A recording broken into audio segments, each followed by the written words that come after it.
السلام عليكم ورحمة الله وبركاته. مساء الخير عليكم جميعا اخواتي في كل مكان، يا رب تكونوا بخير. واحب ابدا كلامي طبعا بصلاه الحبيب المصطفى صلى الله عليه وسلم. يا ريت تصلوا على النبي في الكومنتات قبل ما ابدا اي كلام. مش عايزين ننسى الدعاء لاخواتنا في فلسطين، ان ربنا ينصرهم ويرفع رايه الاسلام والمسلمين، ويرحم امواتهم وامواتنا اجمعين.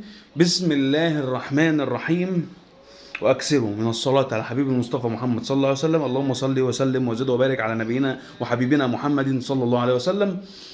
ويعني احنا في ايام مفترجه وفي شهر مفترج، فمش عايزين نخش في كلاشات مع في اي حاجه، ولا نخش في ساءات في اي حاجه، عشان ده شهر مفترج احنا بندور فيه في العباده اكتر ما بندور فيه على اي حاجه تانية. احداث مستفزه واحداث تضايق واحداث تعصب واحداث غريبه بتحصل، وده العادي اصلا في الكوره عندنا، ومفيش حاجه هتتعدل، واحنا عارفين الكلام ده مليون في الميه، وهنشوف الكلام ده على عيننا في اللي جاي. بس ما علينا، يعني دي كوره في الاول وفي الاخر، وده ترفيه، واحنا مش عايزين نخش في مشاحنات مع حد مع اشخاص ولا الكلام ده كله، عشان احنا اساسا في شهر مش عايز مننا غير العباده وبس. فنتمنى ان احنا نهدى ونسمع. احنا بنطلع بنسرد الاخبار وبنسرد اللي احنا المفروض يحصل، وان احنا الكلام ده عشان دي ترفيه بالنسبه لنا، واحنا بنتكلم في الكوره، وده محتوانا، فده اللي احنا بنطلع نتكلم فيه. لكن اسمع، دلوقتي الناس كلها قاعده مترقبه، هل في اعاده للمباراه؟ ده بعد طاقم التحكيم السعودي اللي تم الاعلان انه وصل مصر امبارح الساعه 12. مش عارف ايه حكايتهم في القرارات اللي بتطلع بعد منتصف الليل دي. مش عارف ايه حكايتهم، والحاجات اللي بتحصل بعد منتصف الليل بتحصل في اخر الليل، واحنا المفروض اصلا طول النهار شغالين والدنيا زي الفل. لكن احنا لا، احنا ما عندنا مزاج كده بنطلع قرارات بعد الساعه 12 بالليل. الناس كلها تبقى نايمه بقى ومحدش عارف حاجه. ما علينا. لحد دلوقتي، او اللي انا قبل ما اطلع لك بالظبط شفت اخبار بتقول ان النادي الاهلي بينهي معسكره تماما، وبيقول ان اللعيبه ترجع منازلها من الان. اللعبه بترجع منازل بيوتها تاني، والدنيا بتبقى خلاص كده، المعسكر اتفك وكده. بناء على الكلام ده مفيش اعاده للمباراه. ده كده بند اتقفل، وان احنا كنا مستنيين اعاده المباراه، فالبند ده اتقفل تماما. اعاده مباراه القمه ما بين الاهلي والزمالك على الاقل النهارده او الايام اللي جايه ملغيه تماما، فكره مش موجوده. ده بند. البند التاني، والحاجه اللي المفروض اكلمك عليها قبل ما اكمل اي حاجه في المواضيع اللي جايه، هل قرار النادي الاهلي صح ولا غلط؟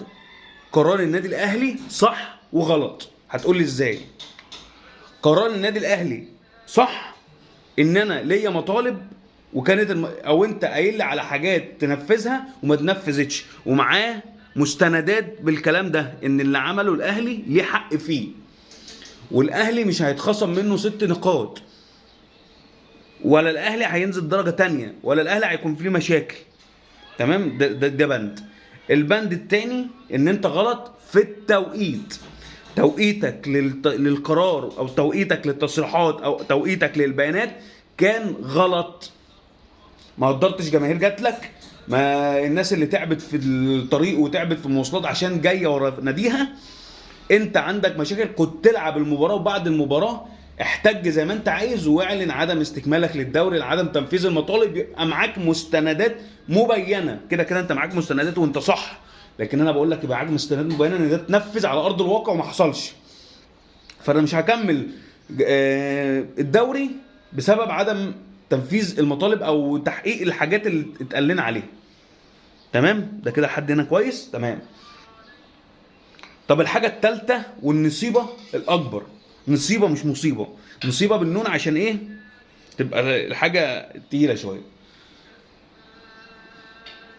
النادي الاهلي، هل النادي الاهلي هيفضل على قراره وعدم استكمال بطوله الدوري عشان المطالب اللي ما تنفذتش او المطالب اللي مش هتتنفذ، ولا الاهلي خلاص كده عمل الكليشيه قدام مباراه الزمالك وهيكمل الدوري عادي، وهنبص على اللي موجود قدام مباراه بيراميدز؟ هنا الطمه الكبرى، واللي هتكتب نهايه المجلس الحالي بكل ما تحمل الكلمه من معنى. مش هيبقى ليك تقدير ولا ليك وجود، هتبقى حنفي زي ما بيتقال على كل ما بيحصل ازمه. هيتقال عليك حنفي، وهتبقى حنفي فعلا، مش محتاجه كلام. وكلام هفضل مصر عليه، عدم تحقيقك للمطالب وعدم وقوفك انك عامل الكلام ده عشان المطالب ما تنفذتش، وان انت يتخصم منك الست نقاط وتوافق والدنيا تبقى معاك زي الفل، ده اللي مش هينفع يحصل، وهتبقى طمة كبرى. هيبقى الاهلي خلاص انتهى كده، حته ان الاهلي بقى ان هو رقم واحد، وان الاهلي هو اللي بيعمل، وان الاهلي هو اللي عنده الافضليه، وان الاهلي هو اللي جامد عشان بيتنفذ مطالبه بالحق وبالعدل. انت ليك حقوق لازم تطلب بحقوقك وتفضل بارك عليه لحد ما تتنفذ. فايه اللي احنا هنشوفه الايام الجايه؟ احنا مش عارفين، احنا بنهري وخلاص مش عارفين ايه اللي بيحصل، احنا بنتكلم وخلاص مش عارفين ايه اللي هيتم. قبل ما اطلع لك بينزل بوست ان خلاص اللعيبه كلها بترجع بتطلع من المعسكر وبيتم الغاء المعسكر عشان خلاص مفيش مباراه هتتعاد.